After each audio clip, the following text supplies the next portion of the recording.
전번 시간이 이어가지고 손기정을 계속하도록 하겠습니다. 지금이 오후 1시 39분을 가리키고 있습니다. 그래서 여기 보면은 이 그림이 뭐냐면은 가슴에 있는 일장기를 삭제한 사진을 실어서 동아일보가 정간당한 일장기 말소 사건도 유명하다. 그래서 이 원래 그림은 이건데 이렇게 가슴에다가 일장기를 달았는데 동아일보가 그 일장기를 삭제한 거죠. 그때도 뭐 포샵은 그때 포샵은 없었겠지만 하여튼 요즘 말로 하면 포샵을 해가지고 일장기를 삭제해가지고 이렇게 신문에 실었던 거죠. 그래가지고 이 동아일보가 그 일제로부터 정간이란 조치를 당했던 그런 겁니다. 그래가지고 이 일장기를 삭제해가지고 이렇게 이제 삭제한 것이 아니고 이렇게 나무 이파리를 더 이렇게 범위를 넓혀가지고 가렸네요. 하여튼 뭐 그때 당시 포토샵은 없었겠지만 하여튼 뭐 이렇게 일장기를 나무 잎으로 가린 것 같은 이런 해서 동아일보가 이 보도를 했다가 일제로부터 동아일보가 정간 조치를 당했다. 이런 얘기입니다. 그리고 이건 뭐냐면 이건 뭐 손기정이가 수갑을 차고 가는 옆에는 일본 순사가 있고 또 이렇게 돼 있는데 읽어봅시다. 이런 판국이니 조선총독부가 가만히 있을 리 없었다. 조선총독부는 엄중한 통제와 감시 속에 그를 귀국시켰고 이 탓에 올림픽 영웅에 걸맞는 환영 인파는 찾아볼 수 없었다. 물론 그렇다고 해서 손기정이 정말로 찬밥 대우를 받을 것은 절대 아니다. 그리고 엄중한 감시 속에서 손기정이가 귀국했다 이거죠. 그러니까 일본 경찰이 이렇게 따라붙고 이 옆에는 또 중절모를 쓴 사람은 아마 총독부 관리였던 모양이죠. 손기정은 1년의 사건을 통해 일제치하 조선의 대중들에게 암묵적으로 큰 인기와 존경을 얻었으며 이 당시 국내의 신문 광고, 특히 의약품, 식품 광고는 손기정의 올림픽 금메달을 축하하는 메시지를 담는 광고가 많았다.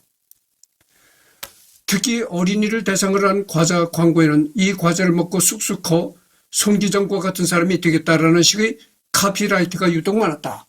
손기정의 마라톤 우승은 당시 일본 식민지 치하 조선인들에게 열광적인 반응을 얻었고 시골 안악들도 올림픽이 무엇인지 알 정도였다고 한다. 요즘에 뭐 무슨 광고에 그런 게 나오잖아요.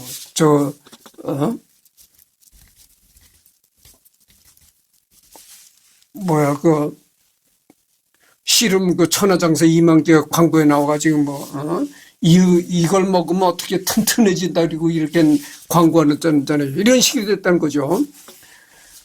이 과자를 먹으면 손기정이처럼 튼튼하고 달리기를 잘하는 사람이 된다 이런 식으로 이제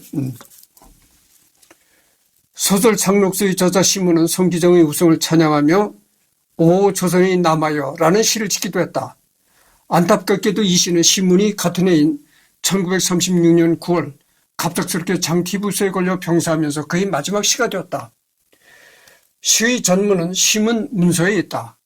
그러나 손기정은 스포츠 영웅이 되어 금의 환영을 했음에도 불구하고 상술된 사건 때문에 떳떳이 활동할 수 없었다. 일장기 말소 사건을 통해 조선민중의 민족의식 강화를 바짝 경계하던 조선총독부는 아무 죄 없는 손기정에게 사복경찰을 붙여서 감시했고 손기정은 심적으로 무척 괴로웠다고 한다. 그러니까 일제는 아주 손기정을 일거수일투족을 감시했다고 하죠. 그러니까 동아일보가 이렇게 인위적으로 일장기를 지운 사진을 동아일보에 보도를 한 후로는 동아일보가 정간 조치도 당했고 또 손기정 개인에게도 형사가 붙어서 아주 일거수일투족을 감시했다 이런 얘기죠. 1936년 베를린 올림픽 우승 이후 일본에서 우승 소감을 녹음한 내용이 레코드로 남아있는데 들어보면 손기정의 고향인 신의주 억양이 배어나온 것을 알 수 있다. 다만 이 내용은 손기정의 자발적인 발언이 아닌 일본에 의해 미리 준비된 원고를 읽는 것에 불과했기에 손기정의 진심이 담겨있다고 보기는 어렵다. 이 손기정의 그 육성이 담긴 음반이라는 거죠. 근데 이 음반을 이렇게 들어보면은 그 신의주 사투리가 이제 손기정의 그 말에서 신의주 사투리가 이제 나온다는 거죠. 근데 이 손기정의 그 인터뷰한 내용이 말한 내용이 뭐냐면은 일제가 원고를 써준 대로 손기정이가 읽었기 때문에 뭐 일본을 찬양하는 그런 얘기로 돼 있었겠죠.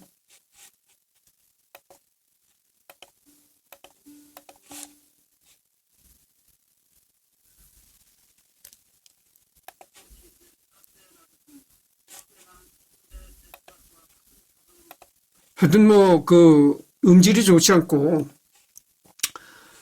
이때만 해도 참 그 일제하였기 때문에 지금과 같은 뭐 고도의 이렇게 아주 음질 좋은 녹음을 할 수 있는 그런 시스템도 없었고 음량도 자꾸 음질이 좋지 않아요. 그래서 생략하기로 하겠습니다. 저는 손기정입니다. 24년간의 숙망을 달성하려고 우리들은 중대한 책임을 지고 8월 9일 오후 3시에 스타트에서 떠났습니다. 이때 나는 신궁 대회 때 스타트와 같은 가벼운 기분이었습니다. 이 정도면 반드시 우승하리라고 생각되었습니다. 그때 그 베를린 올림픽에서 스타트 출발하는 지점에서 있을 때 컨디션이 좋았다는 겁니다. 그날 그 손기정이가 컨디션이 좋아가지고 야 오늘은 왠지 우승할 것 같은 기분이다 이런 감을 가졌었다는 거예요. 자바라가 먼저 달리기 시작했습니다. 나는 내 페이스대로 달렸습니다. 나는 침착한 태도로 달렸습니다. 그러니까 초반부터 전속력을 내게 되면은 나중에는 지쳐가지고 제 페이스를 발휘하지 못하게 된 거죠. 단거리 육상 선수 같은 경우는 초반부터 아주 죽을 힘을 다해서 뛰겠지만 마라톤은 그렇게 하면 안 된다는 거죠. 초반부터 죽을 힘을 다해서 뛰면은 나중에 꼬린 지점 갔을 때는 완전히 체력이 딸려서 뛰질 못한다는 거죠. 그러니까 너무 늦게 뛰어도 안 되겠지만 너무 그렇게 전력을 다해서 뛸 필요는 없다고 하죠. 첫 출발할 때는 웬만하게 이렇게 너무 그 체력에 안배를 해가지고 체력을 너무 소모하지 말아야 된다는 얘기죠. 그러니까 침착하게 이제 출발해야 된다 이런 얘기입니다. 그러면서 앞에서 달리고 있는 외국인들을 따르기 시작하였습니다. 처음서부터 전력 질주해서 1등으로 나가기 시작하면은 나중에 꼬린 지점이 가까워질 때는 체력이 딸립니다. 그래서 처음부터 이 전력 질주해서는 안 되고 처음에는 이 체력을 아껴가면서 어느 정도 체력을 아껴가면서 뛰다가 그 다음에 꼬린 지점이 어느 정도 가까워오는 순간이 닿으면 그때서부터 이제 속력을 내야 된다는 거죠. 영국의 하파가 곧 내 앞에서 달리고 있었습니다. 32km를 앞두고 하파와 함께 전 회의 우승자인 아르헨틴의 자바라를 따라버렸습니다. 그리고 하파와 함께 나는 한동안 똑같이 달리고 있었습니다. 하파를 따라버리기에는 무한히 어려웠습니다. 내 전신에 아직도 힘이 가득하였으므로 능히 우승할 자신이 있음을 깨달았습니다. 하파라는 게 그 2등을 한 영국 선수라고 했잖아요. 2등을 한 영국 선수와 멀리 떨어져 있었다 이런 얘기입니다. 그러나 상당히 거리가 멀리 떨어져 있었지만은 너무나 체력 상태가 좋았고 컨디션이 좋았기 때문에 꼬린 지점에 가까이 가서는 충분히 그를 앞질을 그럴 수 있다는 이 생각을 가지고 있었다 이런 얘기죠. 인제 즉 문제의 언덕에 다다르니 우리나라 일정 기간 나를 응원하여 주는 것이 보였습니다. 좌등 코치 역시 응원 중의 한 사람이 되어 큰 길을 흔들면서 이제는 6km가 남았다. 6km니까 어떻게 10한 5리가 남았다 이런 얘기죠. 큰 고함을 지르는 소리에 일찍 더 나는 용기를 내었습니다. 그러니까 한 6km 정도 남았을 때서부터 어느 정도 속력을 내기 시작해야 한다는 얘기죠. 두 번째 언덕에 도달했을 때도 역시 이곳에 나를 응원해주는 우리나라 일장기가 날리고 있었습니다. 그 전부 태극기는 뭐 이미 대한민국을 조선이라는 나라는 없어진 나라니까 전부 이 손기정이를 응원하는 국기가 일장기였다 그거죠. 이때 수많은 응원자들은 이구동성으로 이제는 1km 반이 남았다고 고함치는 소리가 내기를 울려주었습니다. 1km 반. 그러니까 이제는 앞뒤 볼 것 없이 전 체력을 동원해가지고 죽기 살기로 이제 뛰어야 되는 거죠. 내게 울려줬습니다. 나는 무의식 중에 죽을 힘을 다하여 더 뛰기 시작하였습니다. 그래야 나는 이겼습니다. 기록의 순간은 2시간 29분 19초 2의 올림픽 신기록이었습니다. 하파가 나보다 2분 4초 지나쳐 들어왔습니다. 그 뒤를 이어 남군이 원기 있게 달려들어왔습니다. 이때의 반가움은 내 입으로선 형언할 수 없습니다. 오후 6시 15분 나는 하파와 남군과 함께 표창대에 올랐습니다. 장엄한 우리나라 국가가 엄숙하게 내기를 울려줄 뿐이었습니다. 국가가 지금 같은 애국가가 울리는 것도 아니고 일본 국가가 이제 연주가 되는 겁니다. 이때 기쁨은 내 일생을 통하여 잊히지 않을 것입니다. 그러니까 손기정이가 1등과 동시에 올림픽의 신기록을 세웠다 이거죠.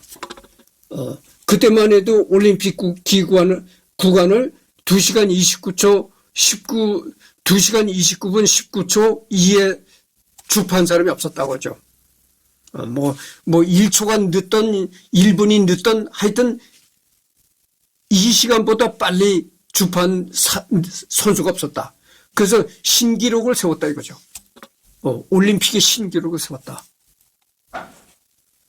이 승리는 결코 내 개인의 승리가 아니라 전 우리 일본 국민의 승리라고 하겠습니다. 이 손기정이가 말이죠. 손기정이가 그 베를린 올림픽에서 그 1등 할 때만 해도 우리나라가 독립한다는 거는 꿈에도 생각지 못했습니다. 이건 손기정뿐만이 아니고 누구든지 다 그랬어요. 누구든지 우리 조선이 일본으로부터 독립한다는 생각은 꿈에도 못했습니다. 그럴 때니까 당연히 손기정이도 이렇게 생각할 수밖에 없는 겁니다. 일본 국민으로서 우리가 일본 국민으로서 승리했다 이렇게 생각을 하는 것이죠. 여러분 왜 친일파가 되었겠어요? 친일파가 친일파 노릇을 계속 손가락질 받는다는 걸 알면서도 왜 친일파가 되었겠어요? 영원히 일본 국민이 될 줄 알고 그랬던 거죠. 영원히 일본이 세세만세 일본이 한국을 지배하고 우리 조선민족은 영원히 일본 국민화 될 줄 알았죠. 다들 그렇게 생각했던 겁니다. 독립을 하게 된다는 건 꿈에조차 생각을 못했던 사실이죠. 그러니까 전부 이제 친일파가 될 수밖에 없었던 것이죠. 내가 만일 그때에 태어났더라면 나 역시 친일파가 되었으리라고 생각을 해요. 그럴 수 있나요? 거대한 일본의 힘에서 조선이라는 건 참 미약한 존재인데 어떻게 조선이 독립한다는 꿈을 갖겠습니까? 그건 이제는 어차피 우리는 일본과 이제 동화가 되어서 같이 일본 국민으로서 이제 세세만세 일본 국민으로 살아갈 수밖에 없다. 이런 체념을 할 수밖에 없는 겁니다. 그러니까 어차피 그럴 바에는 친일파로 살자. 그렇게 해서 이제 그런 뜻에서 친일파가 많이 등장한 거죠. 손기정이가 친일파라는 얘기는 절대 아니고 그렇다는 얘기죠. 이 승리야말로 내 개인이 달린 힘보다도 우리나라 동포 여러분들의 열렬한 응원의 결정인 줄 생각하는 바입니다. 금메달 획득 소감, 일본 당국이 써준 대본을 그대로 읽은 것에 불과했다. 올림피아 슈타디온 베를린의 수상자 명패는 손기정 대신 손기태이라고 기록되어 있다. 그러니까 이제 손기정이라는 걸 한자, 우리나라 이름은 한자로 됐으니까 그 한자음을 일본식 발음으로 이제 한 거죠. 그래서 이 일본 사람들은 말이죠. 이응 발음을 잘 못합니다. 이응자 붙은 발음을 못해요. 그런 특색이 있습니다. 그래가지고 손기정 할 때 정이 밑에 이응자가 붙였잖아요. 그러니까 그 발음을 못한다니까 일본 사람들. 그래서 손기태이, 그러니까 이승열이라고 하면 그 스자 밑에 이응이 붙었잖아요. 그런 걸 발음을 못하는 거예요. 그래서 일본 사람이 이승열이라고 하면 이승열이라고 발음을 못하고 이세열 이렇게 될 겁니다. 이세열 뭐 이런 식으로 될 거예요. 하여튼 일본 사람들은 밑에 이응자가 붙은 발음을 못합니다. 기록되어 있다. 이와 관련된 사건으로 1970년에 신민당 제7대 국회의원이었던 박영록이 야간에 베를린 올림픽 기념관에 불법 침입하여 기념비에 새겨져 있던 손기정의 국적을 훼손하여 불법 침입, 절도 및 공공재산 혐의로 체포영장이 발부되었으나 체포되기 전에 한국으로 도망치는 사건이 일어나기도 했다. 박 의원이 무엇을 훔쳤느냐는 기자의 질문에 서독경찰은 이렇게 대답했다고 한다. 재팬이라는 글자를 국적을 한국어로 고치기 위해 이 5개 문자를 다른 웃음비에서 떼어 모았으니 명백한 기물파손이며 도려낸 일본의 문자는 그대로 들고 도망갔으므로 절도 혐의도 적용됐지만 시대가 시대이다 보니 성환되어 처벌을 받지는 않았다. 이런 얘기죠. 그래서 우리나라 사람들이 재팬이라고 붙은 이렇게 기념 웃음비 같은 것도 밤에 몰래 쳐들어가가지고 그거를 띠내고 거기다가 이제 코리아라고 새겨넣기도 했고 그랬던 거죠. 국제올림픽위원회는 선수 시절과 은퇴 후의 국적이 달라졌다고 해서 이름이나 국적을 은퇴 후 기준으로 수정하는 것을 인정하지 않는다. 식민지 출신 선수가 정주국 대표로 나와서 메달 딴 건 손기정, 남승용 말고도 많으며 그들 역시 정주국 선수로 기록에 남아있다. 혹시라도 은퇴 전에 독립해서 독립국 선수로 나오는 경우도 독립 전후의 국적을 다르게 기록할 뿐이었다. 그래서 이 식민지 어떤 국가의 선수가 우승을 했다가 그 선수가 그 상을 받은 다음에 독립이 됐잖아요. 그래도 그 기록을 수정하지 않는다는 겁니다.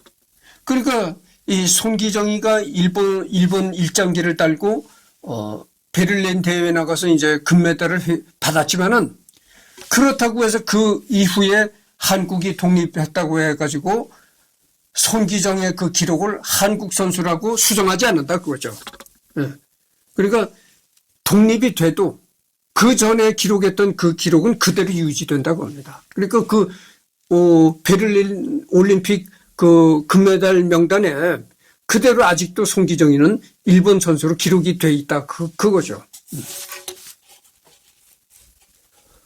민족 출신지 정체성 올림픽 이후의 활동 다 필요 없고 오직 대회 당시 소속 하나만 보는 것이다. 이런 사례를 공식 인정할 경우 국적 변경을 요구하는 다른 사례들이 쏟아져 나올 것이고 각국은 외국 대표 선수라도 조금이라도 자기 나라와 관련이 있는 선수는 자기 나라로 고쳐달라고 요구할 가능성이 높으며 이럴 경우 국적 분류가 완전히 흔들리기 때문이다.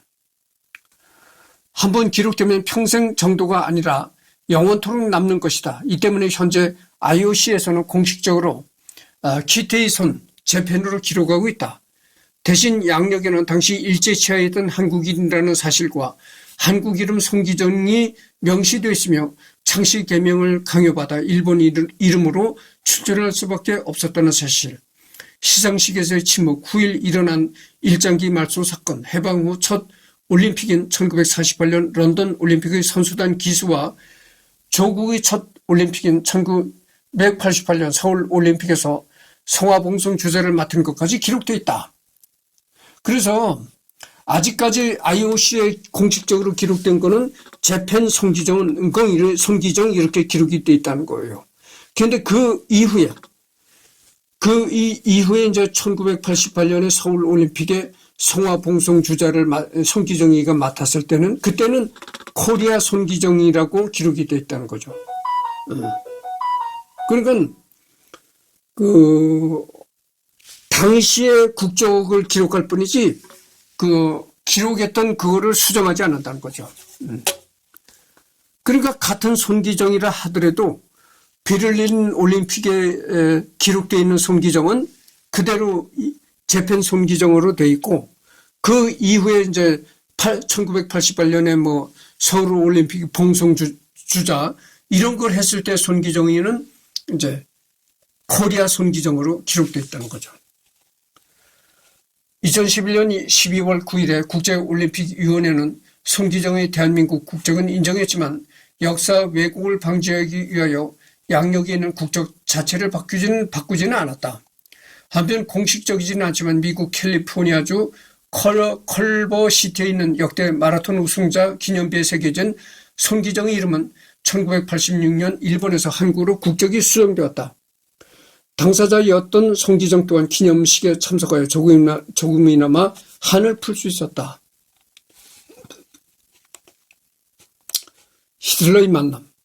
내가 전번 시간에 얘기를 했잖아요. 우리 조선 사람으로서 히틀러와 악수를 했던 사람은 아마 손기정이가 유일하지 않았을까, 이런 얘기를 내가 했습니다.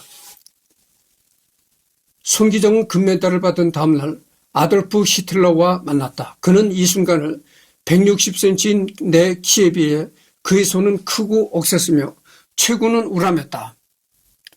히틀러의 신장은 175cm이고 손기정의 신장은 170 정도로 추정되므로 실제로는 그리 큰 차이가 나지는 않았을 것이다. 아마도 당시 서양 사람들과의 체격 차이를 설명하는 과정에서 일부러 자신의 신장을 줄여 말하는 것으로 보인다. 손기정은 80대 고령의 나이에도 170cm 황영조와 키가 비슷했다. 다만 이후 본인이 기고한 글에 의하면 서양인 치고는 그리 큰 편은 아니었다고 서술했다. 그리고 체구는 우람했다고 하는데 히틀러가 그 당시 독일 사람 치고는 크게 큰 체구가 아니었었거든요. 그리고 독일을 이끌어가는 통치자답게 강인한 체질을 풍겼다고 회고했다. 기록된 바에 따르면 손기정은 한민족 인물 중에서 히틀러와 공식적으로 대면한 유일한 인물이다. 내 말이 맞잖아요. 우리 조선 사람으로서 히틀러와 직접 대면했던 사람은 손기정이가 유일했다. 내 얘기에 맞았습니다.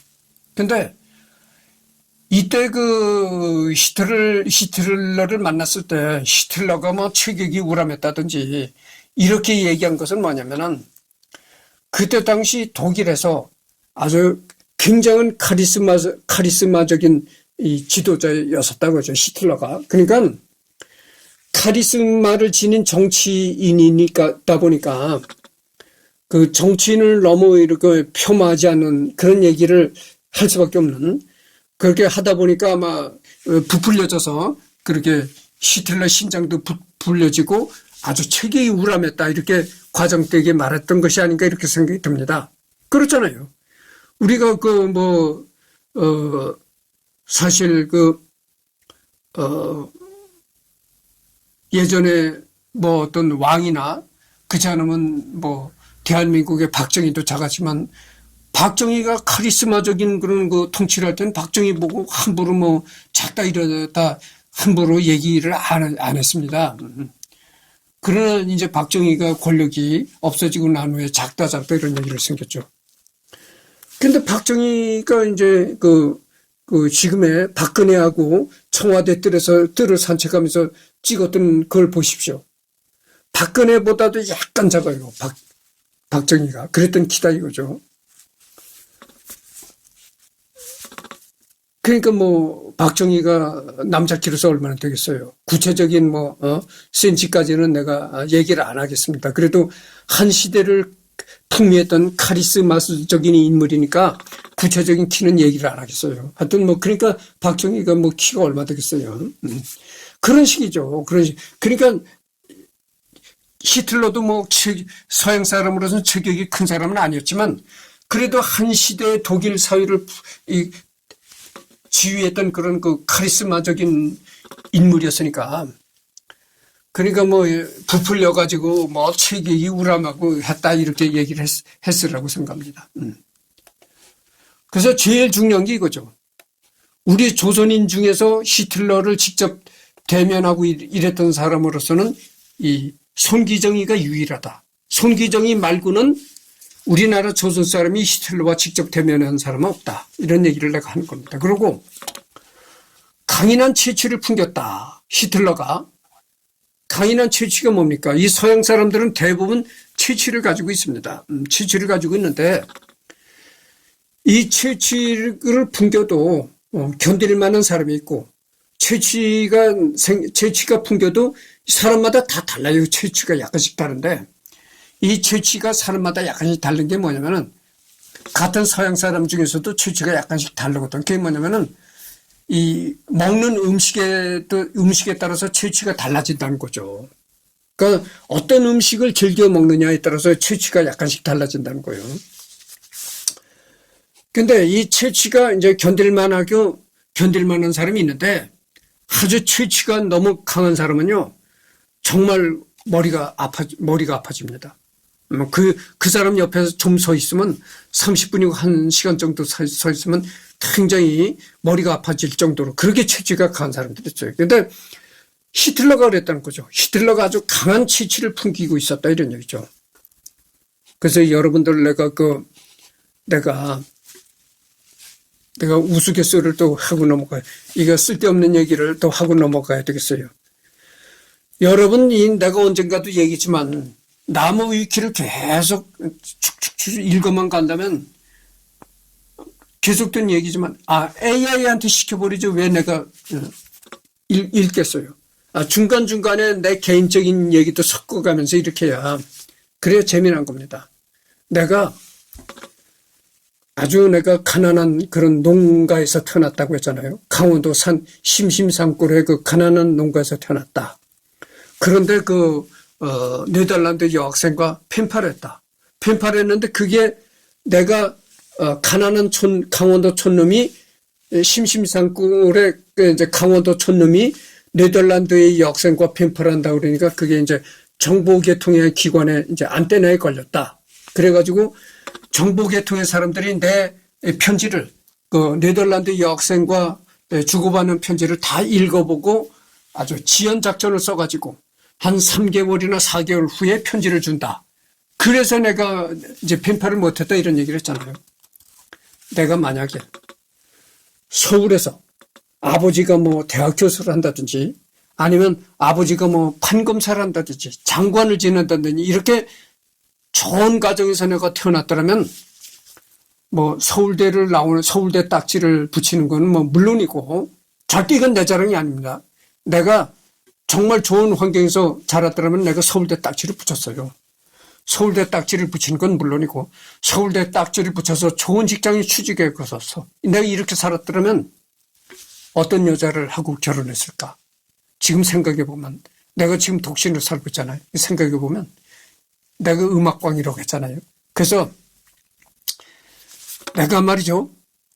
이 서양 여자를 그렇게 동경했어요. 이 사춘기 시절에 서양 여자를 동경했다고 그러죠. 노란 금발에 백인. 그리고 내가 음악광이라고 했잖아요. 나는 어려서부터 이 클래식 음악을 좋아했었거든요. 그러니까 내가 좋은 가정에서 태어나가지고 좋은 교육을 받고 이렇게 좋은 직장에 취직했더라면 아마 지금쯤 서양의 어떤 클래식 악단의 바이올린 연주자라든지 이 클라리넷 연주자 아마 이런 여자와 결혼하지 않았을까 이렇게 생각합니다. 그러니까 어떤 클래식 악단의 단원이라든지 그렇지 않으면 클래식 악단의 단원이 아니면은 독주자로 프리랜서 독주자로 활동하는 그런 연주자와 결혼하지 않았을까 이런 생각을 합니다. 그래서 내가 서양 사람들이 내 방송을 듣는다면 참 신뢰되는 얘기했는데 내가 그랬어요. 이런 얘기를 하니까 누군가 그러더라고. 아유, 그 냄새 나는 걸 그렇게 좋아하느냐. 이 여자도 냄새 난다. 그러면서 그런 또 얘기한 사람이 있어요.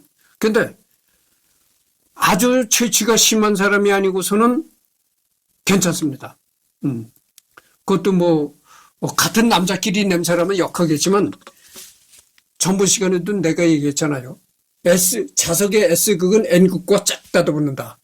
그래서 남성은 여성을 좋아하는 그런 본능이 있기 때문에 여성한테선 채취가 풍겨도 아주 독한 채취가 아니면은 괜찮다 이런 얘기죠.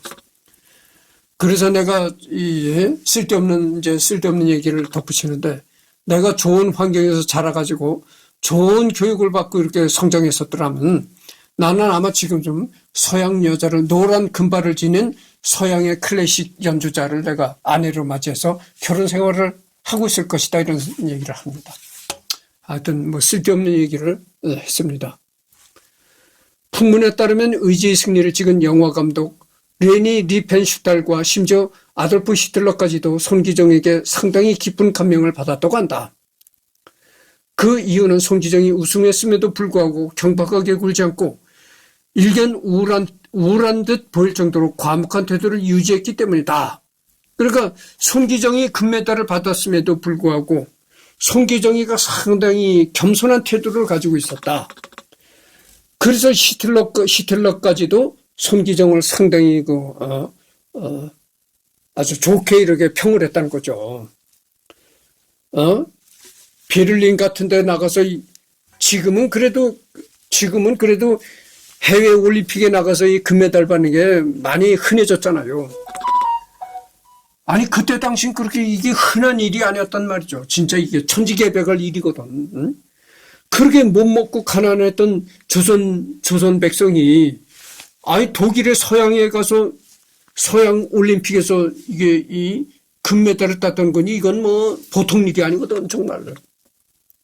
그러니까 지금의 우승하는 것보다 더 이제 놀랄 일이었는데 정말 금메달을 땄다 하면 시뜩이뜩해지는 거지. 내가 잘났다고 시뜩이뜩해지고 건방지고 우스갯소리가 또 있잖아요. 가요를 부르는 가수가 노래 하나 불러가지고 히트를 치면 시뜩이뜩해진다는 거야.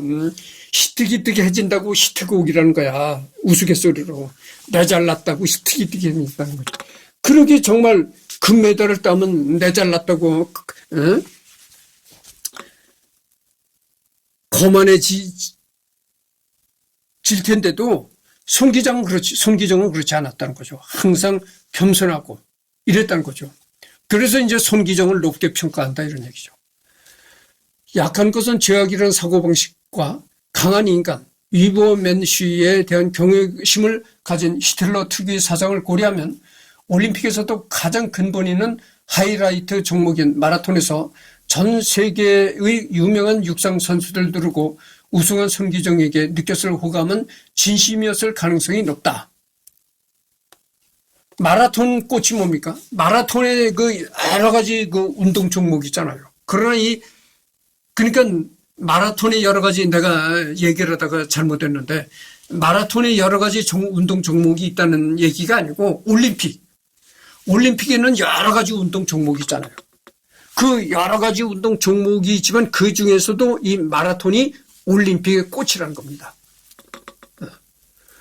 그러니까 올림픽에서 제일 그 핵심이 마라톤 종목이다 이거죠. 근데 베를린 올림픽의 최고 그 핵심 마라톤 경기에서 그 동방의 가난하였던 조선, 그렇게 가난하고 힘없는 조선이 그래서 일본의 식민지까지 됐던 그 조선 민족이 그 서양의 베를린 가서 당당히 금메달을 땄는데 이게 엄청난 거죠. 같은 대회 100m 종목에서 우승한 미국의 흑인 선수 제시 원스에게도 히틀러가 열렬히 손을 흔들어 주었다고 한다. 하지만 유대계 운동 선수들에게는 절대로 축하나 인사를 하지 않았다. 이렇게 히틀러는 그러니까 손기정이한테도 참 훌륭하다고 칭찬해주고 이랬지만은 유대계 선수들한테는 우승을 한 유대계 선수들한테는 절대 히틀러가 축사를 하지 않았다 이런 얘기죠. 그러니까 히틀러가 얼마나 그 유대인종을 평소부터 그 유대인종을 얼마나 멸시하고 싫어했는가를 알 수 있는 것이죠. 히틀러는 출전 소속만 일본어로 되어 있을 뿐 송기정이 한국인이라는 사실을 분명히 주지하고 있었다. 베를린 올림픽에서 손기정이 우승하자 독일 방송들은 이렇게 보도했다. 일본의 우승자 손기정이 옵니다. 한국 대학생 손기정은 전 세계의 경쟁자들을 아시아의 능력과 에너지로 눌렀습니다. 그 독일 방송이 이렇게 방송을 했던 거죠. 손기정은 일본의 우승자다. 그렇지만 손기정은 원래는 조선 대학생이다. 이랬던 거죠. 한편 아돌프 히틀러가 손기정을 동맹인 일본의 국민으로 간주해서 좋은 인상을 받았던 말도 있는데 이는 잘못된 정보이다. 제2차 세계대전 당시 동맹국이란 것만 알고 있으면 나오는 오류로 올림픽 당시에는 독일에게 일본은 적성국이었다. 당시 독일은 중화민국의 주재무관 파견과 88mm 대공포 등 무기를 공급하며 일본에게 빅엿을 선사해주고 있었다. 1차 대전의 일본 제국은 승전국 포지션으로 이것저것 뜯어갔기 때문에 공산주의와 일본을 견제한다고 중국 국민혁명군을 정예화시켜 놓은 게 독일이다. 특히 장개석사나 지칼의 국민혁명군은 독일제 정비와 심지어 작업모까지도 독일 특유의 회색 군복과 단추두개 작업모를 그대로 썼다. 이 군사적 지원 때문에 중일전쟁 초기에 질질 끌리게 된 원인 중 하나이니 말도 안 셈이다. 일본이 독일의 동맹이 된 건 베를린 올림픽으로부터 3개월 뒤인 1936년 11월 25일 반공협정이 조인된 이후부터이다. 그러니까 이 손기정이가 베를린 올림픽에서 금메달을 땄을 때 당시에는 일본과 독일이 동맹이 아니었다고죠. 그러니까 여러분들 세계 2차 대전이 유럽에서는 서양 유럽에서는 이제 히틀러가 일으켰고 아시아에서는 일본이 일으켰다고죠. 그래도 아시아에서 세계전쟁을 일으킨 일본과 유럽에서 세계전쟁을 일으킨 히틀러와는 동맹이 전혀 없었다 이겁니다. 근데 이 손기정이가 베를린 올림픽에서 금메달을 딴 3개월 뒤에 이제 비로소 이제 서로 협정이 이루어졌다 이거죠. 반공협정이 이루어졌다 이겁니다. 그래서 지금 38분을 경과했습니다. 거의 40분을 경과했는데 1937년에서 1945년 사이에 이 얘기는 이제 다음 시간에 하도록 하겠습니다. 이제 보성 전문학교 시절의 손기정이죠. 여러분 그 보성 전문이 지금의 고려대학교입니다. 네, 지금의 고려대학교가 예전에 그 보성 전문학교라고 그랬어요. 그래서 지금의 이제 고려대학교 시절에 이제 손기정이죠. 이거는 다음 시간에 하도록 하겠습니다. 오늘은 내가 할 일이 많습니다. 할 일이 많아서 오늘은 더 이상 놓고 없고 아마 내일 이거를 하리라고 생각합니다.